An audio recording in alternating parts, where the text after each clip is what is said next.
ශ්‍රවණාභිලාෂී සදහවත් ඔබ සියලු දෙනාටම ත්‍රිවිධ රත්නයේ ආශිර්වාදයම වේවා. උතුම් බුදුබණ පදයක් ශ්‍රවණය කරනු පස් අදත් ලක්හඬ සිත නිවන බුදුබණ සුමధుර ධර්මානුශාසනාව සමගින් එකතු වන මොහොත.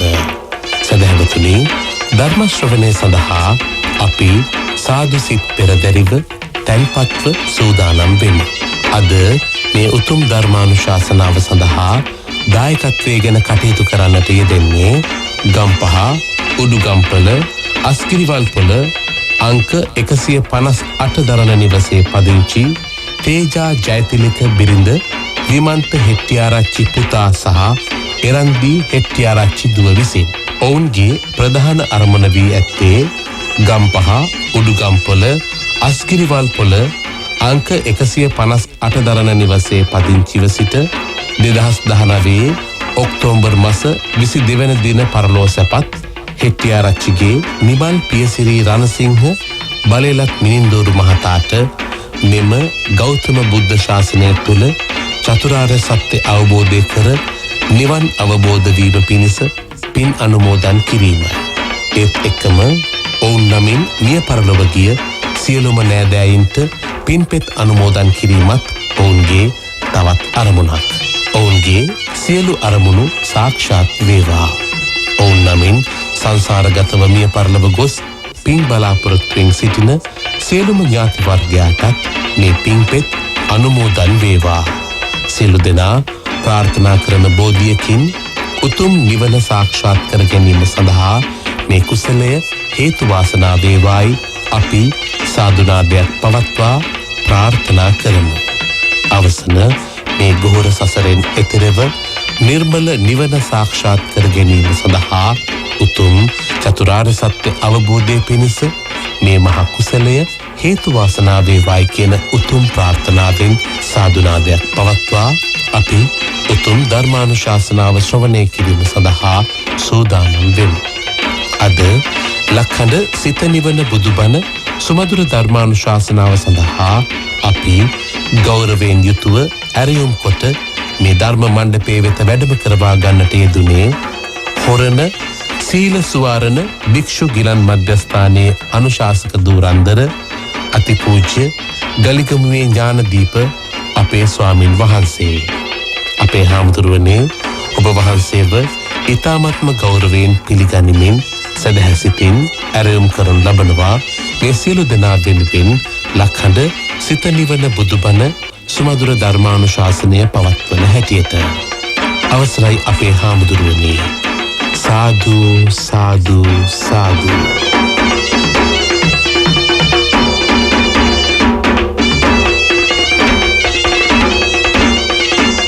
සමන්තා චක්කවාලේසු අත්‍රා ගච්ඡන්තු දේවතා සද්ධම්මං මුනි රාජස්ස සුනන්තු සග්ග මොක්ඛදං ධම්ම ශ්‍රවණ කාලෝ අයං බදන්තා ධම්ම ශ්‍රවණ කාලෝ අයං බදන්තා ධම්ම ශ්‍රවණ කාලෝ අයං බදන්තා. නමෝ තස්ස භගවතු වරහතු සම්මා සම්බුද්දස්ස නමෝ තස්ස භගවතු වරහතු සම්මා සම්බුද්දස්ස නමෝ තස්ස භගවතු වරහතු සම්මා සම්බුද්දස්ස. හැම දිනාටම තෙරුවන් සරණ ප්‍රාර්ථනා කරමින් අදත් ඔබ හැම දෙනෙක්ම ඔබේ ජීවිතයට ඉතාම වැදගත් ධර්ම කාරණා රැසක් ශ්‍රවණය කරන්නයි අද මේ උතුම් ධර්ම ශ්‍රවණයත් එක්ක එකතු වෙන්නේ. මේ ධර්මයේ ශ්‍රවණය කරන ලක්වාසී ලෝවාසී හැම දෙනාටමත් ධර්ම ශ්‍රවණයට සූදානම් වෙච්ච ඔබ හැම දෙනාමත් මේ උතුම් ධර්ම ශ්‍රවණය ඔබ හැම දෙනාටම නිවන් දොරටුවක් බවට පත්වේවා කියලා අපි මුලින්ම ආශිර්වාද ප්‍රාර්ථනා කරනවා.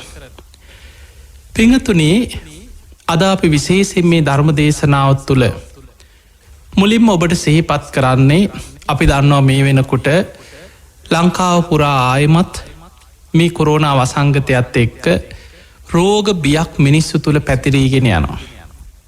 ඒ වගේම සමහරු මේ රෝගයත් එක්ක මහා අසාමාන්‍ය බයක් භීතියක් ඇති කරගෙන.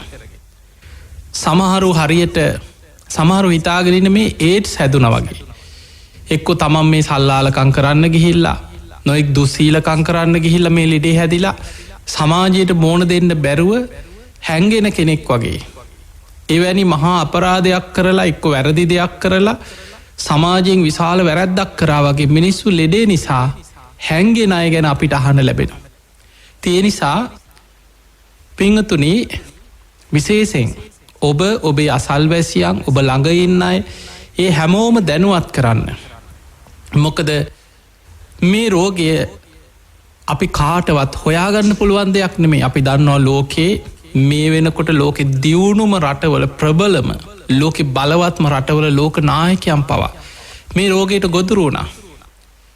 එංගලන්තේ රජ පවුලේ බොහෝම ආරක්ෂාව මැත්ද ඉන්න මේ රාජ කුමාරවරු පවා රටවල්වල අග්‍රාමාත්‍යවරු ජනාතිපතිවරු පවා මේ රෝගයට ගොදුරුවනා. එහෙමනම් අපිට පේනවා මේ අපිට පේන දෙයක්කත් අපි දැනගෙන හිතලා කියලා හදාගන්න ලෙඩක් නෙමේ. කවුද කැමති ගිහිල්ල බලෙන් ලෙඩක් හදාගන්න. ඒ නිසා හැදෙන හැටිවත් ඇහැට නොපෙනෙන මේ විසබීජයක් එක්ක නොසිතන විදිහට පැතිරිලා යන මේ රෝගෙන් ඔබටත් ආරක්ෂාවෙන්න අන්න අයවත් ආරක්ෂා කරගන්න අපේ රටත් සමාජයත් මේ රෝගෙන් ආරක්ෂා කරගන්න පුළුවන් එකම ක්‍රමේ. ඔබ හැම දෙනාම ඒ ආරක්ෂිත ක්‍රම අනුගමනය කරන්න ඒ වගේම ඒ කියන නිවරදි සෞඛ්‍ය පුරුදු පිළිපදින්න ඒ වගේම යම් කිසි කෙනෙකුට එවැනි රෝගයක් ගැන යම් සැකයක් බියක් අඩුගාන එවැනි රෝගයකට ගොදුරුවෙච්ච කෙනෙක් පහුගිය දිනවල ආශ්‍රය කරලා කතාබහ කරලා ළඟින් ඇසුරු කරලා එවැනි බියක් තියෙනවනං ඔබ කිසිම බයක් නැතුව ගිහිල්ලා ඔබ ඒ පරීක්ෂණ කරගන්න. ඔබ ගිහිල් හමුදාව අපිට පේන අපේ රටේ ලෝක අනික් කිසිම රටක නැති විදිහට සෞඛ්‍යන්ස හමුදාවේ මේ රණවිරු දරුවන් විශාල කැපකිරීමක් කරමින් ඒ වගේම ත්‍රවිධ හමුදාව මේ හැම අන්සයක්ම එකතු වෙලා මේ රෝගයේ සම්පූර්ණයෙන් අපේ රටෙන් නැති කරගන්න විශාල උත්සාහයක් දරන ඔබ ඒකට සහයෝගෙදේ. ඔබ දන්නවා කොච්චර හොඳට අපේ රටේ මේ තත්ත්වය පාලනය කරාද කියන්නේ. පසුගිය කාලෙ ලෝකෙම්ම මේ කොරෝනා වසංගතය හොඳින්ම පාලනය කරගත් රටවල් අතර දෙවනි ස්ථානයට පව අපේ රට පත් වුණ. පහුගිය කාලෙ ඔබ කොච්චර නිදහසේ සමාජය තුළ හැසිරුණාද. තිය නිසා මේ ඇතිවෙච්ච තත්ත්වයක් අපිට එකතු වෙලා සහයෝගෙන් හැමෝම කරුණාවේ මෛත්‍රියෙන් කටයුතු කරොත්. මොකද අපි දන්නවා කෙනෙකුට රෝගය හැදුන කියලා මේක මේ ඔහුගේ වැරැද්දන් නිසා හෝගේල් හදාගෙනාපු දෙයක් නෙමේ. ඒ නිසා හැමෝම ඔහුට උදව් කරන්න කරුණාව දක්වන්න මෛත්‍රිය දක්වන්න හැමෝම එකතු වෙලා මේ රෝගී තුරන් කරන්න සහයෝගය දෙන්න කියන කාරණය අපි මුලින්ම මේ ධර්ම දේශනාවදි ධර්මානු ශාසනාවදි සෙහිපත් කරන්නට දෙනවා. පිංහතුනේ අද අපි මේ ධර්ම දේශනාවදී විශේෂයෙන් අපි කතා කරන්නේ අපිට මේ ලැබිල තියෙන දුර්ලභ අවස්ථාවත් ඒ වගේම බොහෝ දෙනෙක් මේ මෛත්‍රී බුද්ධ ශාසනය ප්‍රාර්ථනා කරමින් පින්කං කිරීමත් ඒ වගේම බුදු පසේ බුදු මහරහතන් වහන්සේලා හැටියට අපි සාමාන්‍යයෙන් කියන තුන්තරා බෝධියකින් නිවන් දකින. මොකද්ද මේ තුන්තරා බෝධිය කියලා කියන්නේ? කොහොමද මේ ධර්මාවබෝධය පිණිස යන ගමන කෙනෙක් ඒ වෙනුවෙන් කරන කැපකිරීම. ඒ වගේමයි මේ ගෞතම බුද්ධ ශාසනය තුළ මේ යුගයේ තුළ මෛත්‍රී බුද්ධ ශාසනයේ ප්‍රාර්ථනා කරගෙන පින්කං කිරීමේ. අපි පින්කං කරල මෛත්‍රී බුද්ධ ශාසනයේ ප්‍රාර්ථනා කිරීමේ. අපි කොච්චර අපිට අතට ලැබිච්චදේ අපි අතහැරගන්නද මේ උත්සාහ කරන්න කියන කාරණය අද අපි මේ ධර්ම දේශනාවෙන් පැහැදිලි කරගන්න උත්සාහයක් ගන්න. පිංහතුනේ ඉස්සල්ලා අපි බලමු මේ මහා භද්‍ර කල්පය ගැන. මහා කල්පයක් ඉස්සල්ලා තේරුම් ගන්න කලින් මහා කල්පයක උපමාව ඔබ හොඳින් තේරුම් ගන්න. අපේ බුදුරජාණන් වහන්සේ කල්පය ගැන උපමා කීපයක් විස්තර කරලා ධර්ම දේශනාවල බුද්ධ දේශනාවල සඳහන් වෙලා තියෙනවා. දවසක් බුදුරජාණන් වහන්සේගෙන් එක්තරා බමුණෙක් විමසනවා ස්වාමීනී භාග්‍යවතුන් වහන්සේ ඔය කල්පය කියනවා කල්පය කියන්නේ කොච්චරක්ද කියලා ඇහුවා. ඔබටත් හිතෙන්න පුළුවන් කල්පය කියන්නේ කොච්චරක්ද. අපි සාමාන්‍ය යමක් මනින්නේ කාලයේ මනින්නේ අපි අවුරුදු වලින්. දින සති මාස අවුරුදු 100යි 1000යි ඔය වගේ සාමාන්‍යයෙන් අපිට තේරුම් ගන්න පුළුවන්. බුදුරජාණන් වහන්සේ වදාළ බ්‍රාහ්මණය අවුරුදු වලින් නම් අවුරුදු 100යි 1000යි ලක්ෂයයි කියලා බින්දු ගානකින් කියන්න බැරි තරම් දීර්ඝයි කියනවා. ඔන්න එහෙමනම් කල්පය කියලා කියන්නේ අපිට බින්දු ගානකින් විස්තර කරගන්න බැරි තරම් දීර්ඝ කාලයක් කල්පය කියලා කියන්නේ. එතකොට ඔබට හිතන්න පුළුවන් ඉතින් බින්දු ගානකින් කියන්න බැයි නම් කොහොමද මේක තේරුම් ගන්න කියලා. දැන් අපි නිකන් ඔබ හිතන්න ඔබට කවුරු හරි කියනවා 1.250ක් විතර. ඔබට හිතා ගන්න පුළුවන්ද? අපිට හිතා ගන්නවත් බෑ, ලියා ගන්නවත් බෑනේ. හිතා ගන්නවත් පුළුවන් කමක් නැහැ. අන්න ඒ වගේ. හැබැයි අපිට සමහර දේවල් බින්දු ගානෙන් අපිට තේරුම් නැත්නම් සමහර උපමාවකින් ටිකක් තේරෙනවා. බුදුරජාණන් වහන්සේ උපමාවලින් බොහෝ දේවල් අපිට පැහැදිලි කරලා විස්තර කරලා දීලා තියෙනවා. මේ බමුණ අහනවා ස්වාමීනි එහෙනම් මට උපමාවක් කියන්න. ඔන්න බුදුරජාණන් වහන්සේ විස්තර කරනවා යොදුනක් දිග, යොදුනක් පළල, යොදුනක් තරම් උස. යොදුනක් කියන්නේ සැතපුම් 16ක්. සැතපුම් අපි නිකන් හැතැම්ම 16ක් කියලා හිතන දිග පළල උස තියෙන විශාල ගලක් ගැන හිතන ගල් පර්වතයක්. ඔබට එච්චර ලොකු ගලක් මතක් වෙන්නේ නැත්නම් දන්න විශාල ගල් පර්වතයක් හිතා ගන්නකො. සීගිරි ගල වගේ හරි මොකක් හරි ගලක් ගැන. එතකොට විශාල ගල් පර්වතයක් තියෙනවා යොදුනක් දිග, යොදුනක් පළල, යොදුනක් උස.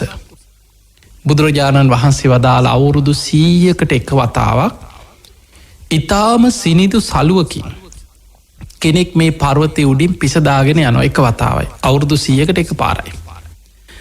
ආයමත් අවුරුදු 100ක් අවසන් වුණාට පස්සේ මේ පර්වතය උඩින් තව කෙනෙක් යන්තම් උඩින් පිහදාගෙන යනවා. ආයමත් අවුරුදු 100කට පස්සේ ඒ කාලේ තිබ්බ කසී සලු කියලා ඊටාම සිනිදු සලු. අවුරුදු 100කට එක පාරක් මේ පර්වතය උඩින් යන්තම් සලුවකින් පිසදාගෙන යනවා. ඒ පිස දැමීම නිසා මේ පර්වතයේ යම් ප්‍රමාණයක් ඊටාම ස්වල්පයක් හෝ ගෙවෙනවද? ඒ විදිහට ගෙවිලා මේ පර්වතයේම ගෙවිලා අවසන් වෙන දවසක් එයිද? මහණෙනි මහා කල්ප එකක් කියන්නේ ඒ වගේ කාලයක් කියව. එතකොට නිකන් ඔබ හිතා ගන්න ඕන. ඊළඟට දැන් ඔබ දැකලා තියෙනවා විශාල ගල් නිකන් ගල් පතුරු ගැන හිතන්න ගෙවෙන්නේ නැද්ද කියලා. කාලයක් යනකොට ඔය චෛත්‍යවල අල්ලලා තියෙනවා සලපතල මළුව කියලා ඔබ දන්නවා. රුවන්වැලි මහා සෑයේ තියෙනවා. බොහෝ චෛත්‍යවල ගල් පතුරු අල්ලනවා මළුවට, සෑ මළුවට. එතකොට මිනිස්සු 100,000 ගණන් නිතර යන එනකොට හැම වෙලාවෙම මේ යටිපතුලට මැදිලා පෑගිලා සමහර තැන්වල නිතරම අදින තැන්වල චුට්ටක් මැදිලා පොඩි වල වගේ හැරෙනවා. තවත් තේරුම් ගන්න හිතන්න මෙහෙම ගෙදර මිරිස් ගල, මහා ගෙදර පරණ ගෙදරක මිරිස් ගලක් ගැන හිතන්න. අලුතෙන් ගෙනාපු මිරිස් ගල වගේ නෙමෙයි, පැරණි සමහර පරම්පරා 2-3 පාවිච්චි කරපු ගෙවල් වල පරණ මිරිස් ගලවල් තියෙනවා. ඒ ගලේ මැද හැරිලා තියෙන නිකන් වලක් වගේ පොඩි කානුවක් වගේ හැරිලා. ඇයි නිතරම මැදලා මිරිස් සඹරලා ලූණු තලලා අම්බෝල හදලා නිතරම අර ගල යන්තම් නිකන් ගෙවෙනවා. එතකොට හිතන්න දවස ගානේ අර වගේ මිරිස් ගලක ලූණු මොනවා හරි මේවා අඹරලා ගෙවෙන්නේ. දැන් මේ උපමාව බුදුහාඳුරු පෙන්නපු උපමාව හිතන්න. අවුරුදු 100කට එක වතාවක් ඊටාම සිනිදු සලුවකින් යන්තම් පර්වතයක් උඩින් පිස දානවා විතරයි. නිකන් සූරගෙන අතුල්ලගෙන යනව නෙමෙයි. යන්තම් උඩින් පිස දානවා. ඒ පිස දැමීම නිසා යම් ප්‍රමාණයක් ගෙවෙනවද? ආයි අවුරුදු 100කට වතාවක් යන්තම් සලුවක් උඩින් පිස දාගෙන යනවා. අර විශාල ගල් පර්වතේ පුංචි මිරිස් ගලක් නෙමෙයි, යොදුනක් දිග, යොදුනක් පළල, යොදුනක් උස මහා ගල් පර්වතයේම ගෙවිලා අවසන් වෙන දවසක් එනවද? මහණෙනි මහා කල්ප එකක් කියන්නේ ඒ වගේ දීර්ඝ කාලයක් කියව. ඔන්න කල්පයක උපමාව තේරුම් ගන්න. තව එක උපමාවක් තියෙනවා. මේ දෙකෙන්ම ඔබට කල්පේ තේරුම් ගන්න පුළුවන්. දෙවනි උපමාව තමයි එතනදිත් බුදුරජාණන් වහන්සේගෙන් අහනවා ස්වාමීනි භාග්‍යවතුන් වහන්සේ ඔය කල්පය කියනවා. කල්පය කියන්නේ කොච්චරද? ඔන්න බුදුරජාණන් වහන්සේ කල්පේ විස්තර කරා එතනත් යොදුනක් දිග යොදුනක් පලල අර සැතපුම් 16ක් දිග පලල ඒ තරං උස අබකන්දක් ගැන හිතාගන්න කියව. අබෑට ඔබ දන්න ඉතාම පුංචි අබෑටේ කියන්න. එතකොට ඒ වගේ අබ කන්දක් තියෙනවා පුංචි කන්දක් නෙමෙයි ඔබ දැකලයි සමහරලාවට මොනහරි ගොඩ ගහන කඳු වගේ හැදෙනවන්. මේ අබම ගොඩ ගහපු අබ කන්ද සැතපුම් 16ක් දිග පලල උස ඇති විශාල අබ කන්දක්. අවුරුදු 100කට එක පුංචි අබෑටයක් අයින් කරන. ආයමත් අවුරුදු 100ක් අවසන් වෙනකොට තව එකා බෑටයක් අයින් කරන. තවත් අවුරුදු 100ක් අවසන් වෙනකොට තව පුංචි එකා බෑටයක් අයින් කරන. මහනෙන යම් දවසක් එනවද මේ විශාල අබකන්ද අවසන් වෙන. අබ පර්වතයම අවසන් වෙන. මහා කල්ප එකක් ඒ වගේ කාලයක් කියව. මතකතියාගන්න ඔය මම් විස්තර කරේ ඔබට කියලා දුන්නේ මහා කල්ප එකක කාලය. අපි මේ ඉන්නේ එවැනි මහා කල්පයක් මේ කල්පයට කියන්නේ මහා බද්්‍ර කල්පය කියලා. ඇයි මේ කල්පයට මහා බද්්‍ර කල්පය කියන්නේ. බුදුරජාණන් වහන්සේලා 5 නමක් පහළ වෙන කල්පයක් මේ. හැබැයි මතකතියාගන්න ලෝකයේ මේ වගේ විශාල කල්ප 100,000 ගණන් ගෙවිලා යනවා බුද්ධ ශූන්‍යයි. මහා කල්ප අසංකේය බැකින් ගෙවිලා ගිහින් තියෙනවා බුද්ධ ශූන්‍යයි. බුදුවරු පහළ වෙලා නෑ. ලෝකෙ කලාතුරකින් කල්පයක බුදු කෙනෙක් පහළ වෙන්න. සමහර කාලවල කලාතුරකින් බුදුවරු දෙනමක් පහළ වෙනවා එකම කල්පය. 3 නම 4 නම උපරිම පහළ වෙනවා නම් පහළ වෙන්නේ 5 නමක් විතර. දැන් අපි අතීත කල්ප ඕන්නේ අපි ඉන්න කල්පය ගැන හිතමු. අපි මේ ඉන්නේ මහා බද්්‍ර කියන කල්පේ බුදුවරු 5 නමක් පහළ වෙන කල්පේ. දැන් ඔන්න ඔබ කල්පේ තේරුම් ගත්තා අපි ඉන්නේ මොන කල්පේද කියලා දැනගත්තා. මේ මහා කල්ප එකකට අන්තක් කල්ප 64 ඒවා 4ක් තියෙනවා. ඔන්න දැන් අර මහා කල්ප එක කොටස් 4කට බෙදනවා. ඒ 4න් 4 කියන්නේ අන්තක් කල්ප 64 ඒවා 4ක් තියෙනවා. ඒ අන්තක් කල්ප 64 වෙන්නේ මේ විදිහට. පළවෙනි අන්තක් කල්ප 64 ඒ 64ක් වෙන්නේ මේ ලෝකේ ජීවත් වෙන මිනිස්යන්ගේ ආයුෂ කාලයකට ටික ආයුෂ වැඩි වෙවි මිනිස්සු ගුණ ධර්ම පුරනකොට ආයුෂ වැඩි වෙලා අවුරුදු අසංකේයයට වැඩි වෙනවා. ඒ වැඩි වෙච්ච ආයුෂ එතන ඉඳන් අඩු වෙලා කාලයක් යනකොට මිනිස්සුන්ගේ ආයුෂ අවුරුදු 10ට අඩු වෙනවා. අර අවුරුදු අසංකේයයට වැඩි වෙලා අවුරුදු 10ට අඩු වෙලා එතනින් පස්සේ අවුරුදු 10ට ආයුෂ පිරිහෙනකොට කෙලෙස් වැඩි වෙලා අකුසල් බලවත් වෙලා අන්තක් කල්ප විනාශයක් වෙනවා. කල්ප විනාශ නෙමෙයි අන්තක් කල්ප විනාශයක්. ලෝක ධාතුව විනාශ වෙන්නේ ඒ ඉන්න මිනිස්සුන්ගේ විශාල පිරිසක් විනාශ වෙනවා. එතනින් ජීවිත බේර ගන්න අය ආයමත් ගුණ ධර්ම පුරනවා. කාලයක් යනකොට අවුරුදු කෝටි ප්‍රකෝටි ගාණක් යනකොට ටික ආයුෂ වැඩි වෙලා ආයමත් අවුරුදු අසංකේයයටම වැඩි වෙනවා. එතකොට අර වගේ අවුරුදු 10 ඉඳන් අවුරුදු අසංකේයයට වැඩි වෙලා ඒ වැඩි වෙච්ච ආයුෂ අඩු වෙලා අවුරුදු 10ට අඩු වෙනවද අන්න ඒක කාලයකට කියනවා අන්තක් කල්ප 1යි. ඒ වගේ අන්තක් කල්ප 64ක් ගිය තැන තමයි මේ ලෝක ධාතුව විනාශ වීම ආරම්භ වෙන්නේ. ඒ විනාශ වීම ආරම්භ වෙලා සම්පූර්ණයෙන්ම ලෝක ධාතුවම විනාශ වෙලා අවසන් වෙන්න අන්තක් කල්ප 64ක්ම යනවා. දෙවනි අන්තක් කල්ප 64 කියන්නේ විනාශ වෙමින් පවතින කාලේ. ඒ විනාශ වෙන හැටි තමයි ඔබට දීඝ නිකායේ තියෙනවා. ඊළඟට අංගුත්තර නිකායේ තියෙනවා මේ දේශනාව. අංගුත්තර නිකායේ සඳහන් වෙනවා සත්ත්‍ය සූර්යෝද්ගමන සූත්‍රය ඔබ අහලා ඇති. සූර්යාව 7කගේ ආලෝකයේ වැටිලා මේ පෘථුවිය විතරක් නෙමෙයි අකනිටා බඹලව දක්වා මේ ලෝක ධාතුවම ගිනිගෙන විනාශ වෙලා අලු දූවිලි බවට පත් වෙලා යන හැටි ලෝක ධාතුවක් විනාශ වෙන හැටි විස්තර වෙනවා සත්ත්‍ය සූර්යෝද්ගමන සූත්‍රය. එතකොට මේ සූර්යාව 7කගේ ආලෝකයේ මේ දවසින් දෙකෙන් අවුරුදු 50කින් 100කින් සූර්යාව වැටෙනව නෙමෙයි. ඒ ආලෝකේ වැටෙන්න තමයි අර අන්තක් කල්ප 64ක කාලයක්. දෙවනි අන්තක් කල්ප 64ම වෙන්නේ ටික විනාශ වෙවි ගිහිල්ලා විනාශ වෙලාම යනවා. තුන්වෙනි අන්තක් කල්ප 64 කියන්නේ විනාශ වෙලාම පවතිනවා. මේ ලෝක ධාතු දිව්‍ය ලෝක බ්‍රහ්ම ලෝක මනුස්ස ලෝක සතර අපාය මේ පෘථුවිය මේ සියල්ල විනාශ වෙලා පවතිනවා අන්තක්කල්ප 64ක් තුන්වෙනි අන්තක්කල්ප 64. එතනින් පස්සේ හතරවෙනි අන්තක්කල්ප 64 කියන්නේ අර විනාශ වෙච්ච ලෝක ධාතුව ආයෙමත් ටික සකස් වෙමින් පවතිනවා. සකස් වෙලා අවසන් වෙන්න 64ක් යනවා. ඒ සකස් වෙන හැටි තමයි තියෙන්නේ දීඝනිකායේ අග්ගඤ්ඤ කියන සූත්‍ර දේශනාවේ. ඔබ අග්ගඤ්ඤ සූත්‍රය අහලා තියෙනවා නම් අන්නේ අග්ගඤ්ඤ කියන සූත්‍ර දේශනාවේ තියෙන්නේ මේ පෘථුවියක් ආයෙමත් මේ පොළොව සකස් වෙලා ඉස්සරලාම පොළොව හැදෙනකොට අර විනාශ වෙච්ච පොළොව ආයෙමත් හැදෙනකොට කිරිවල යොදේ වගේ කියන. ඔබ දැකලා ඇතිනේ කිරිවල යොදේ. අන්න ඒ වගේ පෘථුවිය නිකම් පුෂ්ටයක් හැදෙන්නේ.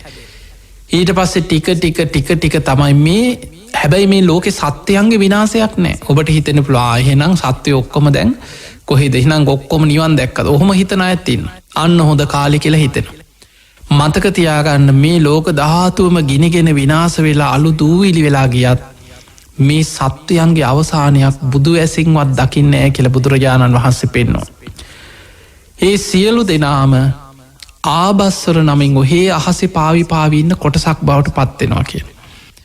ඒ අයට කියන්නේ ආබස්සර කියලා අහසේ පාවි ඉන්නවා.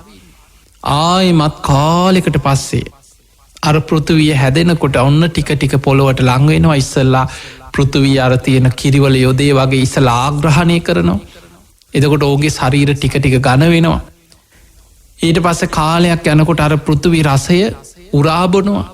ඊට පස්සේ ඒක ආහාර කරගන්න ඔය වගේ ඊට පස්සේ ඒ අයට අර අහසේ පාවි ඉන්න තරම් සියුම් ශරීර ටික ගොරෝසු වෙනවා. ඊට පස්සේ පොළොව මට්ටමට ඕන් එනවා. එහෙම මේ ලෝක ධාතු ආයෙමත් හැදෙන්න පොඩි කාලයක් නෙමේ අර වගේ අන්තක්කල්ප 64ක්ම යනවා. එතකොට ඔන්න මහා කල්ප එකක් බෙදෙන හැටි. දැන් ඔබට මොකද මේක සමහරලාට හරියට තේරුම් ගත්තේ නැත්නම් ඔබ ඒකයි බුදුහාඳුරු පෙන්වේ ලෝක විෂය අචින්ත්‍යයි. අචින්ත්‍යයි කියන්නේ සාමාන්‍ය මනුස්සයාගේ හිතීමේ හැකියාව ඉක්මවා ගිය දෙයක්. කෙනෙකුට හිත විපිලිසර වෙන්න පුළුවන් අම්බෝ මෙහෙමද මේ ලෝකෙ මෙහෙමද විශ්වය මෙහෙමද. ඒ නිසා ලෝකයේ ගැන මේ ලෝක ධාතු විෂය හිත විපිලිසර වෙන්න පුළුවන්. මම මේ ඔබට අපිට අවශ්‍ය මේ සංසාර බය ඇති කරගන්න අවශ්‍ය ටිකක් කෙටියෙන් කියලා දෙන්න. මේක ඔබට අවශ්‍යම නෑ නමුත් ඔබ තේරුම් ගන්න. ඒ තේරෙනකොට ඔබට තේරෙනවා මොන තරම් භයානක සංසාරයකද අපි මේ ඉන්නේ. අපි කොච්චර ඔය වගේ කාල ගෙවලද ඉන්නේ අද තේරුම් නැති වුණාට. දැන් එහෙමනම් මහා කල්ප එකක් අර මුලින්ම කියපු උපමාව තේරුම් ගන්න. යොදුනක් දිග යොදුනක් පළල යොදුනක් උස විශාල ගල් පර්වතයක් ගෙවෙන හැටි. අර විශාල අබ කන්ද කවුරුදු 100කට එකා බෑටයක් බැගින් ඉවත් කරලා ඒ කන්ද අවසන් ඒ තමයි මහා කල්ප එක. ඒ මහා කල්ප එක අන්තක්කල්ප 64 ඒවා හතරකට බෙදෙනවා. පළවෙනි අන්තක්කල්ප 64ම මේ සත්වයන් තල 31ක් ගැන තියෙන මනුස්ස ලෝකයයි සතර අපාය දිව්‍ය ලෝක 6 රූපාවචර බ්‍රහ්ම ලෝක 16 අරූපී බ්‍රහ්මතල 4 කියන මේවා ඉපදෙමින් මැරෙමින් කර්මානුරූපව මේ සතර අපාය වැටි මෙහෙම ඉපදී යන අන්තක්කල්ප 64ක්. ඒ 64 අවසන් වෙනකොට දෙවනි අන්තක්කල්ප 64 මේ ලෝක ධාතුව විනාශ වෙමින් පවතිනවා. තුන්වෙනි අන්තක්කල්ප 64 විනාශ වෙලා පවතිනවා. හතරවෙනි අන්තක්කල්ප 64 විනාශ වෙච්ච ලෝක ධාතුව ආයෙමත් සකස් වෙමින් පවතිනවා. ඔන්න දැන් ওই ටික තේරුම් ගන්න. දැන් අපි බලමු අපි ඉන්නේ කොතනද? මේ මහා බද්ද කල්පේ අපි ඉන්නේ කොතනද කියලා බලන්න. අපි ඉන්නේ අර පළවෙනි අන්තක්කල්ප 64 හතරවෙනි අන්තක්කල්පෙ මේ ඉන්නේ. පිංගතුනි අපි ඉන්නේ පළවෙනි අන්තක්කල්ප 64 හතරවෙනි අන්තක්කල්පෙත් අන්තිම හරි. ඒ අන්තක්කල්ප විනාශයට ළඟ දැන් මේ ඉන්නේ. මේ අපි ජීවත් වෙන කාලය. මේ අන්තක්කල්ප 64 මෙහෙමයි බුදුවරු පහළ වෙන්නේ. මේ මහා බද්ද කල්පේ පළවෙනි අන්තක්කල්පේ මිනිස්සුන්ගේ ආයුෂ අවුරුදු 10 ඉඳන් ටික වැඩි වෙලා අවුරුදු කෝටි ප්‍රකෝටි බිලියන ගාණක් යනකොට අවුරුදු අසංඛ්‍යයට වැඩි වෙනවා. ඒ වැඩි වෙච්ච ආයුෂ අඩු වෙලා අවුරුදු 40000ට අඩු වෙච්ච තැන තමයි කකුසඳ කියන බුදුරජාණන් වහන්සේ මේ මහා බද්ද කල්පයේ මුල්ම බුදු හාමුදුරුව හැටියට පහළ වුණේ. උප බලන්න බුද්ධ දේශනා පොත්පත් හොයලා කියවලා කකුසඳ බුදු හාමුදුරුව පහළ වෙනකොට ඒ කාලේ මිනිස්සුන්ගේ සාමාන්‍ය ආයුෂ අවුරුදු 40000ක් හැටියට තියෙනවා. අද අපිට හිතා ගන්නවත් බෑ. එතකොට ඒ ආයුෂ අඩුවෙවි ඇවිල්ලා අවුරුදු 10ට අඩු වෙලා පළවෙනි අන්තක් කල්පේ විනාශ වුණා. ඒ අන්තක් කල්ප විනාශ කියන්නේ අර ලෝක ධාතු විනාශ වෙන විනාශයක් නෙමෙයි. එතනදි වෙන්නේ මිනිස්සුන්ගේ කෙලෙස් ඇති වෙලා එක්ක මිනිස්සු ලේ පිපාසයෙන් මරා ගන්නවා, එක්ක ලෝකේ ගින්නෙන් විනාශ වෙනවා, ජලයෙන් විනාශ වෙනවා, සුළඟෙන් විනාශ වෙනවා, එහෙම නැත්නම් අවි ආයුධ වලින් විනාශ වෙනවා. ඔය වගේ විනාශකින් ලෝකෙ විශාල පිරිසක් මිනිස්සු මිය යනවා. ඉතුරු වෙන්නේ ඊටාම සුළු දෙනයි. එතකොට ඒ වගේ අන්තක් කල්ප විනාශකින් පස්සේ ජීවිත බේරගත් අයගෙන් ඔන්න දෙවනි අන්තක් කල්පේ පටන් ගත්තා. එතකොට පළවෙනි අන්තක් කල්පේ තමයි කකුසඳ බුදුහාඳුරු පහළ වුණේ. දෙවනි අන්තක් කල්පෙත් අර අවුරුදු 10 නම් බේරිච්ච ටික දෙනා ගුණධර්ම පුරනකොට ටික ආවිෂ වැඩි වෙවි අවුරුදු අසංකේයයටම ආවිෂ වැඩි වුණා. එහෙම අසංකේයට ආවිෂ වැඩි වෙලා ආයෙමත් ආවිෂ අඩුවෙවි ඇවිල්ලා මිනිස් ආවිෂ අවුරුදු 30000ට අඩු වෙච්ච තැන තමයි කෝණාගමන කියන බුදුරජාණන් වහන්සේ පහළ වුණේ. මේ මහා බද්ද කල්පයේ දෙවනි බුදුරජාණන් වහන්සේ තමයි කෝණාගමන බුදුරජාණන් වහන්සේ. උන්වහන්සේ පහළ වුණේ මිනිස්සුන්ගේ ආයුෂ අවුරුදු 30000ක් ඒ කාලේ. දෙවනි අන්තක් කල්පේ. උන්වහන්සේගෙන් පස්සෙත් ඒ ආයුෂ අඩුවෙවි ගිහිල්ලා අවුරුදු 10ට අඩු වෙලා දෙවනි අන්තක් කල්පේ විනාශ වුණා. එතනින් ජීවිත බේරගත්ත ඉතාම සුළු පිරිසක්. ඒ අයගෙන් පටන්ගත්ත තුන්වෙනි අන්තක් කල්පය ආරම්භේ. ඒ තුන්වෙනි අන්තක් කල්පය ආරම්භ වනාට පස්සේ දැන් ටික ආවිෂ වැඩි වෙලා අර වගේම අවුරුදු අසංකේයට වැඩි වුණ. ඒ වැඩිවෙච් ආවිෂ එතන ඉදං ආයමත් පිරිහෙන්ට පටන්ගන්න ආවිෂ අඩුවෙවි ඇවිල මිනිස් ආවිෂ අවුරුදු 20000 වෙනකොට කාශ්‍යප බුදුරජාණන් වහන්සේ මේ මහා බද්ද කල්පයේ තුන්වෙනි අන්තක් කල්පේ පහළ වෙන. කාශ්‍යප බුදු හාමුදුරුවෝ උන්වහන්සේත් පිරිනිවන් පාල ඒ බුද්ධ ශාසනයත් අතුරු දහන් වෙලා ආවිෂ අඩුවෙවි ගිහිල්ලා අවුරුදු 10ට අඩු වෙලා තුන්වෙනි අන්තක් කල්පෙත් අර වගේම විනාශ වුණා. එතනින් ජීවිත බේරගත් අයගෙන් පටන්ගත්ත 4වෙනි අන්තක් කල්පේ. එතකොට අපි මේ ඉන්නේ 4වෙනි අන්තක් කල්පේ. ඒ 4වෙනි අන්තක් කල්පේ මිනිස් ආවිෂ අවුරුදු 10න් පටන්ගත්තට එතන ඉඳන් ආවිෂ වැඩි වෙන කාලේ. වැඩි වෙලා ගිහිල්ලා ආයෙමත් අවුරුදු අසංකේයයට වැඩි වුණා. එතන ඉඳං ආවිෂ පිරිහිලා ආවිෂ අඩුවෙලා ඇවිල්ලා අවුරුදු 120ටම අඩුවෙච්ච තැන තමයි ඔබත් මම සරණගිය අපේ ගෞතම බුදුරජාණන් වහන්සේ පහළ වෙන. මේ මහා බද්ද කල්පයේ 4වෙනි අන්තක් කල්පයේ මිනිස්සුන්ගේ ආවිෂ අවුරුදු 120ක් වෙන තැන අපේ ගෞතම බුදුරජාණන් වහන්සේ පහළ වුණ. පිංගතුනේ බුදුවරු පහළ වෙන්න පෙර ඔබ දන්නවා හැම බෝසතාණන් වහන්සේ නමක්ම පාරමී සම්පූර්ණ කරපු බෝසතාණන් වහන්සේලා දෙව්ලොව ඉඳම් 5 මහා බැලුම් බලනවා. මොනවදේ? කාලය, දීපය, දේශය, කුලය, මව. එතන කාලය කියලා විස්තර වෙන්නේ දෙව්ලොව ඉඳම් බලනවා බුදු කෙනෙක් පහළ වෙන්න සුදුසු කාලයක් මනුලව තියෙනවදෝ කියලා බලනවා. මිනිස්සුන්ගේ ආවිෂ අවුරුදු 100න් පහළට පිරිහිලා නම් බුදුරු පහළ වෙන්න සුදුසු නෑ කියන. ඒකට හේතු මිනිස්සුන්ගේ කෙලෙස් ඇවිස්සිලා මිනිස්සු විකෘති වෙලා අකුසල් බලවත් කාලයක්. එවැනි කාලවල බුදුරු පහළ වෙන්නේ අවුරුදු 100ට වැඩි නම් බුදුරු පහළ වෙන. ඊළඟට මිනිස්සුන්ගේ ආවිෂ අවුරුදු අසංකීය දක්වා වැඩි වුණාට අවුරුදු ලක්ෂයට වඩා වැඩි කාලවල බුදුරු පහළ වෙන්නේ. අවුරුදු ලක්ෂයට වඩා අඩු 100ට වඩා වැඩි ඔන්න ඔය පරාසය තුළ පමණයි මේ ලෝකෙ බුදුරු පහළ වෙද්දි පහළ වෙලා තියෙන. හැබැයි අපිට අදාපින්න පිරිහිච්චම කාලෙක නිසා අවුරුදු 100නුත් පල්ලෙහාට පිරිහිලා නිසා අපිට ඔය අවුරුදු දහස් ගණන් ලක්ෂ ගණන් නිවනිකං හිතන කොටත් කෙනෙකුට අම්මෝ කියලා හිතාගන්නවත් බෑ කියලා හිතෙන සමහරුන්ට හිතෙන පුළ ඕක බොරු කියලා. ඇයි කෙනෙකුට මේක තේරුම් ගන්න තරම් අපිට නුවණක් නෑ. අපිට එච්චර අතීතයක් ගැන මිනිස්සු ගැන එහෙම තේරුමක් නෑ. දැන් අපිට ඒ නුවණ නෑ. එතකොට අපි බලමු දැන් අපේ බුදුහාමුදුරුවෝ පහළ වෙලා මිනිස්සුන්ගේ ආවිෂ අඩුම කාලෙක දැන් අපිට තේරෙන ටිකක් දැම්මේ. අපේ බුදු හාන්දුරු පහළ වනේ මිනිස්සුන්ගේ ආවිශ අවුරුදු 120යි. ඔන්න දැන් ආවිශ අඩුවෙන වේගේ ඔක්කොම හොයාගන්න පුළුවන් තැන. දැන් ඔබත් මමත් ජීවත්වෙන්න මේ බණහන්නේ අපේ බුදු හාමුදුරුව පිරිනිවන් පාල දැන් අවුරුදු 2560 ගානක් ගතවෙච්චි තැනක. අපි දන්න විදිහට අවුරුදු 2560 ගාන. අද අපි ගණන් කරන දින සති මාස අවුරුදු මේවැන් ගත්තොත් අවුරුදු 2560 ගාන. එතකොට මේ අවුරුදු 2560 ගාන තුළ මිනිස් ආවිෂ වැඩි උන්නේ අඩුවෙවී යන්නේ. අද ජීවත්වෙන මිනිස් අපිට නිකම් පේනවා ලෝකෙ දියුණුයි විද්‍යාව දියුණුයි තාක්ෂණය දියුණුයි මොනවද කරන්න බැරි මේ මොනවා දියුණුයි වගේ පෙවුනත් ආවිෂ වැඩි වෙලාද අපිට පේනවා මිනිස්සුන්ගේ ආවිෂ දවසින් දවස අඩු වෙනවා. මිනිස්සු වේගෙන් ලෙඩරෝගවලට ගොදුරු වෙනවා. අද බලන්න මේ කොරෝන වසංගතය දිහා ලෝකෙ කොච්චර දියුණු ආයුධ හදාගත්තා ග්‍රහලෝව කල්ලන්න සැලසුම් කරත් දැන් අවුරුද්ධකට ආසන්න කාලයක් ගෙවුන මේ රෝගය මතු වෙලා තාම බෙහෙතක් අවශ්‍යදයක් හොයාගන්න බැරිවුණා ලෝකෙ. මේ විතරක් නෙමේ ලෝකෙ බලන්න පිළිකාවල් නොේ කසනීප කොච්චර තියෙනවද. මහා දන කුවේරයෝ බිලියනපතියෝ සල්ලි වලින් හොඳ කරගන්න බැරුව මිය යනවා. සමහර හොඳ කරගන්න බැරි බෙහෙත් නැති ලෙඩරෝග ලෝකෙ කොච්චර තියෙනවත්. එතකොට අද කොච්චර දියුණුයි කිව්වර් ලෙඩකට බෙහෙතක් හොයාගන්න බැරුව කොච්චර විද්‍යාඥ මොන තරම් මිනිස්සු දුක්විදිනවද.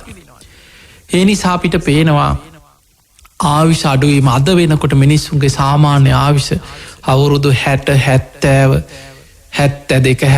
ඔය වගේ සාමාන්‍ය ආවිශකට අඩු වෙලා තියෙන. අපි නිකං හිතමු 70ට විතර කියලා. ඔබට පේනවා අවුරුදු 2500 ගානක් වෙනකොට 120ට තිබ්බ ආවිෂ අවුරුදු 70ට සාමාන්‍යයක් අඩුවනාන සාමාන්‍යමී කියන්න. කලාතුරකින් අවුරුදු 80 90 ඉන්න කෙනෙකු ගමක ඉන්න පුළුවන්. හැබැයි සාමාන්‍ය මනුස්සයන්ගේ සාමාන්‍යයක් ගත්තොත් අවුරුදු 60 අද සාමාන්‍ය ආයු අපේක්ෂණය. එතකොට අවුරුදු 2500 ගානක් වෙනකොට අවුරුදු 120 ඉඳං 70ට විතර අඩුවනා කැන අවුරුදු 50 අඩුවීම. ඔබට ගණනය කරගන්න පුළුවන් අවුරුදු 100කට අවුරුදු 2කින් වගේ තමයි ආවිශ අඩුවවී යන්නෙමේ. ඒනම් අපිට පේනවා අපි ඉන්නේ ආවිශ වේගෙන් අඩුවෙන කාලෙක. දැන් හිතන්න අද සාමාන්‍ය ආවිශ අවුරුදු 70 වයින තවත් අවුරුදු 2500ක් යනකොට මේ වේගේ ආවිශ අඩුවේගෙන ගියෝ මිනිස්සුන්ගේ ආවිශ අවුරුදු ඒ වෙනකොට 20ට විතර අඩු වෙලා. කොච්චර කෙලෙස් සැවිස්සිච්ච විකෘති වෙච්ච ලෝකයක් තියේ දනාගතය. පිංහතුනි දීගනිකායේ චක්‍රවර්ති සීහනාද කියෙන සූත්‍රය අපේ බුදු හාමුදුරුව විස්තර කරා මිනිස්සුන්ගේ ආවිශ අඩුවෙලා අවුරුදු 10ට අඩුවෙන. ඒ අවුරුදු 10ට අඩුවෙන කාලය එනකොට මේ ලෝකෙ ඉන්න මිනිස්සු සුරූපෙන් මනුස්ස කය තිබුණට සත්තුන්ට අන්තයි. රාග දවේශ මෝහ ඇවිස්චිලා විකෘති රාගේ අධර්ම රාගේ විෂම ලෝබය මිත්‍යා ධර්මය බලවත් වෙච්ච. විකෘති සත්තු වගේ ලෝකයක් කියන. ඒ කාලේ අම්ම තාත්ත සහෝදරයෝ ඥාතිය සමාජ සම්මත සීමාවල් නැති වෙනවකින්. එල්ලුවෝ බල්ලු බලල්ලු තිරිසන්නුන්ට අන්තයි කෙන මිනිස්සු. ලේ පිපාසෙන් එකනෙකා මරාගෙන ලෝකෙ ලේවිලක් වෙන්න දින 7යි කිනව යන්නේ. මිනිස්සුන්ගේ ආවිශ අවුරුතු 10ට අඩුවෙනකොට මෘග සංඥා පහළ වෙලා මුර්ගසම් වර්සා වැහැලා අර කියන අන්තක් කල්ප අතර 4වෙනි අන්තක් කල්ප විනාස කියන්නේ සත්ත අන්තක් කල්ප විනාසයක්. අවියාවිදවලින්ම මරාගෙන අවසන් වෙන විනාසයක්. අන්නේ විනාසයෙන් පස්සේ දැම් මේ ඔබට විස්තර කරන්නේ අනාගත මෛත්‍රී බුදු හාන්දුරු පහළ වෙන්නේ කොච්චර කාලෙකින්ද. අද අපි පින්කං කර මෛත්‍රී බුද්ධ ශාසනය නිවන් දකින්න හිතනවට වඩා මේ ජීවිතේ ධර්මය අවබෝධ කරන්න උත්සාහ ගැනීම කොච්චරනං වැදගත්ද. ඒ උත්සාහය කොච්චර වැදගත්ද.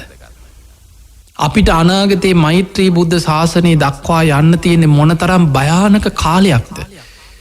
ලේසි පහසු කාලයක් නෙමේ මේ කල්පේම ඊළඟ බුදු හාන්දුරු නිකං හිටානිද්ද පහළ වෙනවාගේ හිතෙන්න්න පුළුවන්. හැබැයි බුද්ධ දේශනාවලින් මේ කාලයත් එක් අපි තේරුම් ගන්නකොට අපිට හිතාගන්න බැරි කාලයක් යනවා මෛත්‍රී බුදු හාන්දුරු පහළවෙෙන ඒ තරන් දීර්ගයි අන්තක් කල්ප දැන් අපි ඉන්නේ මහා බද්‍ර කල්පේ 4වෙනි අන්තක් කල්පේ ඔබට තේරෙනවා මිනිස් ආයුෂ අඩුවෙලා අවුරුදු 100නුත් පහලට අඩුවෙච්ච තැනක අද සාමාන්‍ය ආයුෂ අවුරුදු 70ක් විතර මේ ආයුෂ අඩුවෙලා අවුරුදු 10ට අඩුවෙලා අන්තක් කල්ප විනාශ වෙනවා මිනිස්සු සත්තු වගේ මරාගෙන ලේ පිපාසෙන් විකෘති වෙලා ලෝකෙම ලේවිලක් වෙලා අවසන් වෙනවා එතනින් ජීවිත බේරෙන්නේ ඉතාම සුළු පිරිසක් කියන ඒ අයගෙන් ආයමත් ටික ගුණධර්ම පුරණකොට ආයමත් අර අඩුවෙච්ච ආවිෂ ටික දැන් එතනින් පස්සේ පස්වෙනි අන්තක් කල්ප අර විනාසෙන් පස්සේ ආවිෂ දැන් ටික වැඩි වෙන වැඩි වෙලා වේගෙන් වැඩි වෙනවනේ පරම්පරාවක් දෙකක් යනකොට යන්තන් සතිය මාස ඊළඟ දරුව උපදිනකොට ඔන්න තව ටිකක් දවස් කීපයක් සතියක් ආවිෂ වැඩි ආයිමත් ඊළඟ පරම්පරාව දරුවන්ට සතියක් දෙකක් තව ආවිෂ වැඩි ඔය වගේ ටික වැඩිවෙවියන් එහෙම වැඩිවෙවී කිහිල්ලා ආයමත් කාලයක් අවුරුදු කෝටි ප්‍රකෝටි බිලියන ගානක් යනකොට මිනිස්සුන්ගේ ආවිෂ අවුරුදු අසංකයට වැඩි වෙනවා කිය එහෙම අවුරුදු අසංකයට වැඩි වෙලා එතන ඉඳං ආයමත් ආවිෂ පිරිහෙන්න පටන්ගන්න ආවිෂ පිරිහිලා ටික අඩුවෙලා මිනිස්සුන්ගේ ආවිෂ අවුරුදු 80,000 දක්වාම අඩුවෙන කාලයක් එන.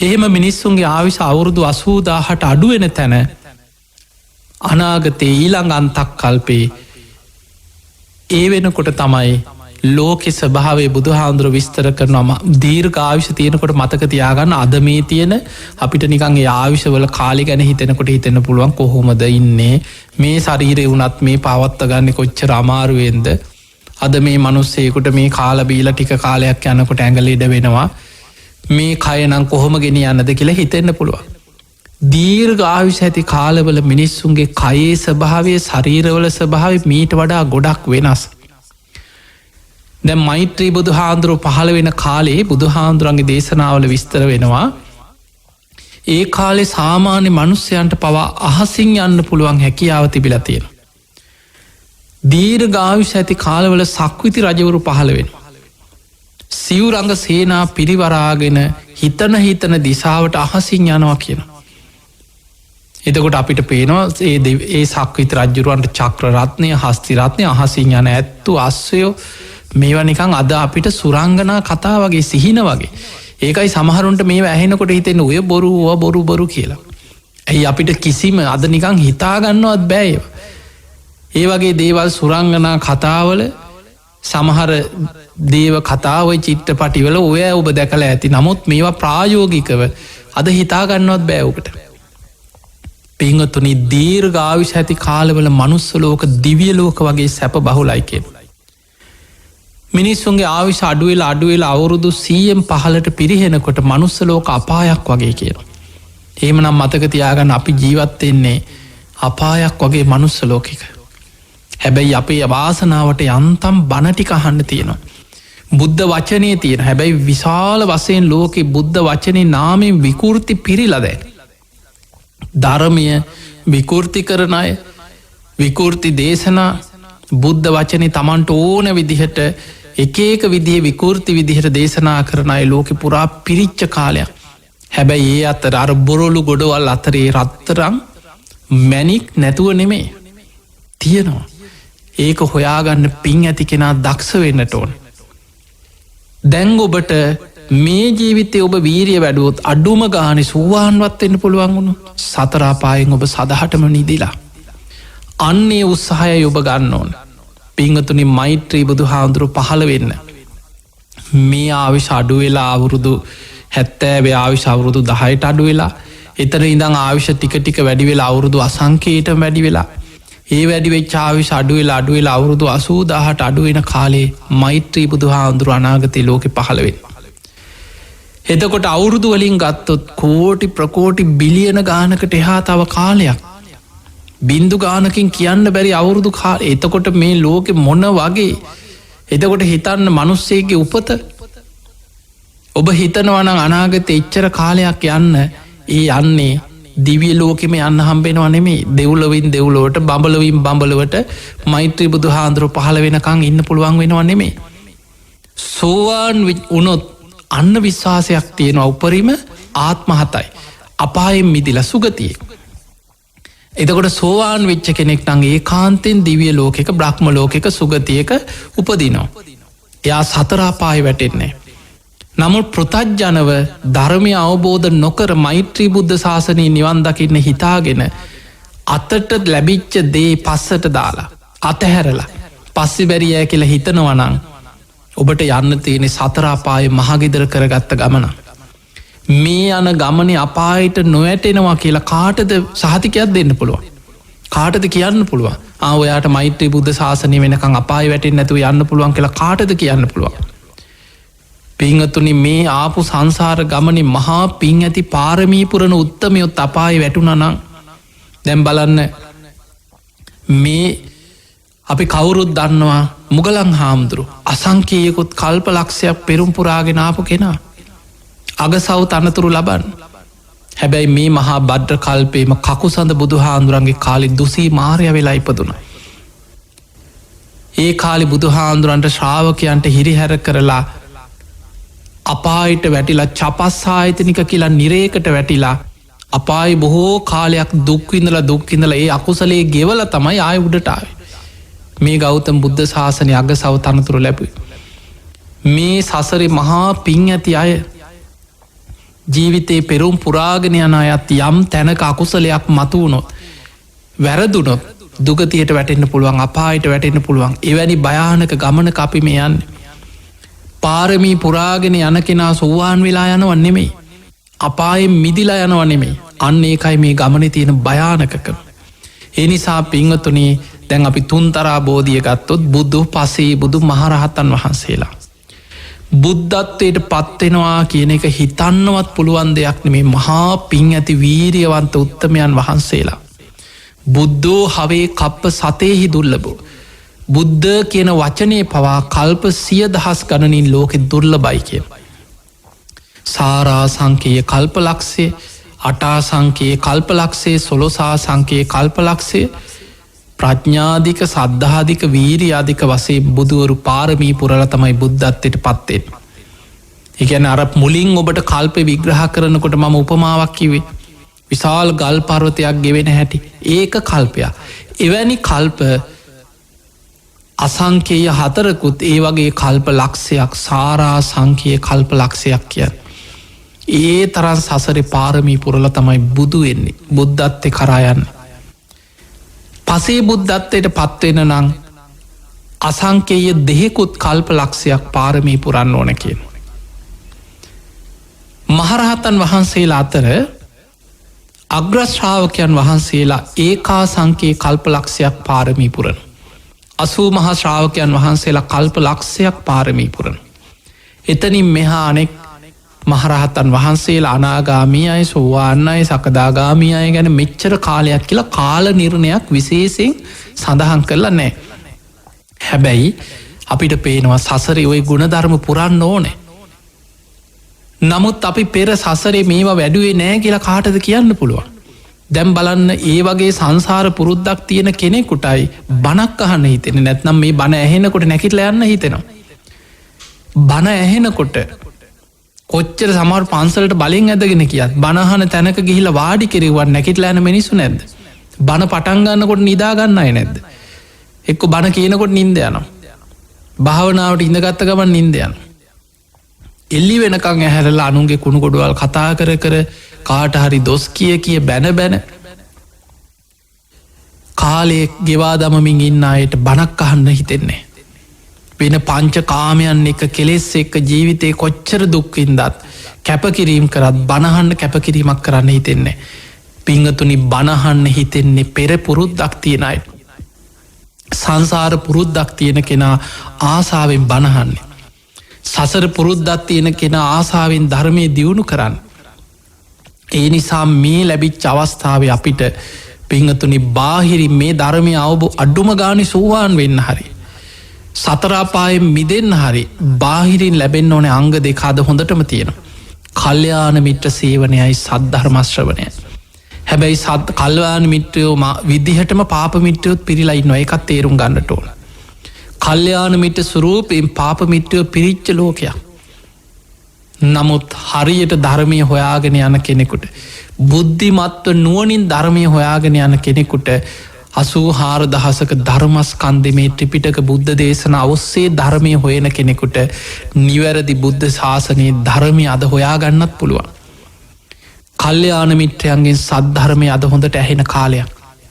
මේ ධර්මය අවබෝධ වෙන්න නම් ඔබ තුළ ඇති කරගන්න ඕන යෝනිසෝ මනසිකාරයයි ධම්මානුධම්ම ප්‍රතිපදාව. යෝනිසෝ මනසිකාරය කියන්නේ මේ අහන ධර්මය නුවණින් විමසලා තමා තුළින් ගලපා බැලීමේ දක්ෂතාව. ධම්මානුධම්ම ප්‍රතිපදාව කියන්නේ වීරියෙන්ගේ ධර්මය තුළ ජීවත්වීම, ධර්මයට අනුකූල ජීවිතයක් ගත කිරීම. ඔන්න ඔය කරුණු 4 ඔබ තුළ ඇති කරගන්න පුළුවන්න තාමත් ඔබ ප්‍රමාදනෑ. මේ ජීවිතය ඔබට වීරිය වඩා අඩුම ගානේ සෝවාන් වෙන්න උත්සාහ ගන්න, සතර අපායෙන් මිදෙන්න. ඒ තුළ ඔබට ජීවිතයේ මේ ධර්ම මාර්ගය හුස්ම ටික යන්න කලින් ලොකු ගමනක් යාගන්න පුළුවන්. නමුත් මේ ජීවිතේ ඒ වගේ ධර්මය අවබෝධ කරන්න පුළුවන්කම තියෙද්දි පින්කම් කර මෛත්‍රී බුද්ධ ශාසනයෙන් නිවන් දකින්න ඔබ හිතනවන. ඔබ පින්කම් කරලා මෛත්‍රී බුද්ධ ශාසනයට කල් දානවන. ඔබ අනාගතයේ විශාල අනතුරකට අතට ලැබිච්ච මැණික අතහැරගත්ත වගේ. ධර්මය අවබෝධ කරන්න ලැබිච්ච අවස්ථාව අතහැරලා කල්ප සාමාන්‍ය අපිට පේනවා කාලය අනුවගත් අවුරුදුවලින් අපි කවුද දන්නේ මෛත්‍රී බුද්ධ ශාසනයනකොට අපායිදීද කියලනේ. කෙනෙක් අපායට වැටුණොත් ආයි ගොඩ එනකොට මෛත්‍රී බුද්ධ ශාසනෙත් නෑ. බුද්ධ ශාසනයක් අහිමි වෙන්න පුළුවන් කාල කොච්චර තියෙනවද? අක්කන සූත්‍ර බුදුහාඳුරෝ පේන සමහරු බුදුවරු පහළ වෙනකොට මන්ද බුද්ධික වෙලා උපදිනවා මනුස්ස ලෝකෙක. මිත්‍යා දෘෂ්ටික උපදිනවා. ප්‍රත්‍යන්ත දේශවල බණපදයක් ඇහෙන්නේ නැති ඈත පළාත්වල උපදිනවා. එක්ක අපායේ වැටිලා, එක්ක තිරිසනෙක්, එක්ක ප්‍රේතෙක්. කල්ප කෝටි ගානක් යන්න පුළුවන් ආයි බුද්ධ ශාසනයක් කවදා කොයි කාලේ ලැබෙයිද මේ අවස්ථාව අතහැරුණොත්. මෛත්‍රී බුද්ධ ශාසනය ලැබුණත් මුණ ගැහුණත් තව අවුරුදුවලින් කොච්චර කාලයක් අවුරුදු කෝටි ප්‍රකෝටි ගණනක් යයි. ඒ තරං අනාගතයේ විශාල අනතුරක හිත පිහිටවාගෙන අතට ලැබිච්චදේ අතහැර ගන්න උත්සාහ ගන්න එපා. ඒ නිසා මේ ජීවිතයේ ධර්මය දියුණු කරන්න උත්සාහයක් ගන්න වීරිය වඩාත් අමාරුයි. මේ කාලෙ කෙලෙස් වැඩි කාලයක්, අකුසල් බලවත් වෙච්ච කාලයක්, අධර්මය බලවත් කාලයක්, මනුස්සයන්ගේ හිත කෙලෙස්වලට ඇදගන්න කාලයක්. හැබැයි අමාරුනත් ඒ අමාරුදේ ජයගන්න පුළුවන් වීරිය ගන්න, වීරිය ඇති කරගන්න. බලන්න මේ අසංගත රෝග, විපත්, ස්වභාවික විපත්, ලෙඩ රෝග මිනිස්සු කොච්චර පීඩාවකට පත්වෙනවද. ඒ නිසා මේ ලැබිච්ච මනුස්ස ජීවිතය තුළ නිතර ධර්මය දියුණු කරන්න, ධර්මය අවබෝධ කරන්න. මම කොහොම හරි මේ ජීවිතය උතුම් ධර්මයම අවබෝධ කරගෙන ධර්මයම දියුණු කරගන්න, ධර්මයම අවබෝධ කරගන්න මහන්සි ගන්න කෙනෙක් බවට පත්වෙනවා කියලා උත්සාහ කරන්න. පිංහතුනී, ඔබ හැම දෙනාට විශේෂෙන් අපේ ධර්මය ශ්‍රවණය කරන ලක්හඩුගන් ඉදිලි ඔස්සේ මේ ධර්ම ශ්‍රවණය කරන බොහෝ දෙනෙ අපේ බණහනවා වගේම ඔබ කවුරුත් දන්නවා අපි නිරෝගී සම්පත්තියෙන් අග තැන්පත් උතුම් බක්කුල මහරහතන් වහන්සේගේ නාමයෙන් බක්කුල මහා සෑය කියල පූජනීය චෛත්‍යයක් ඉදි කරනවා. තින් අපි විශේෂෙන් ආශිර්වාද කරනවා ලක්වාසී ලෝවාසී හැම දෙනාට මේ පැතිරීගෙන යන මේ වසංගතයත් එක් ඔබ දන්නවා ගෞතම බුද්ධ ශාසනයේ නිරෝගී භික්‍ෂූන් වහන්සේලා අතර අග්‍රස්ථානය ලැබුවේ බක්කුල මහරහතන් වහන්සේ. සසර පුරා මහා පින් කරලා පාරමී පුරලා ගිලනුන් ටැපෝපස්ථාන කරලා ඖෂධ පූජා කරලා මේ ගෞතම බුද්ධ ශාසනයේ සාමාන්‍ය ආවිශ අවුරුදු 120ක් තිබ්බ කාලේ අවුරුදු 160ක් නිරෝගීව වැඩ හිටිය පුණ්‍ය බලයෙන්ම. උන්වහන්සේ පිරිනිවන් පෑවේ අහසේ පළඟක් බැඳගෙන අධිෂ්ඨානයක් කරා.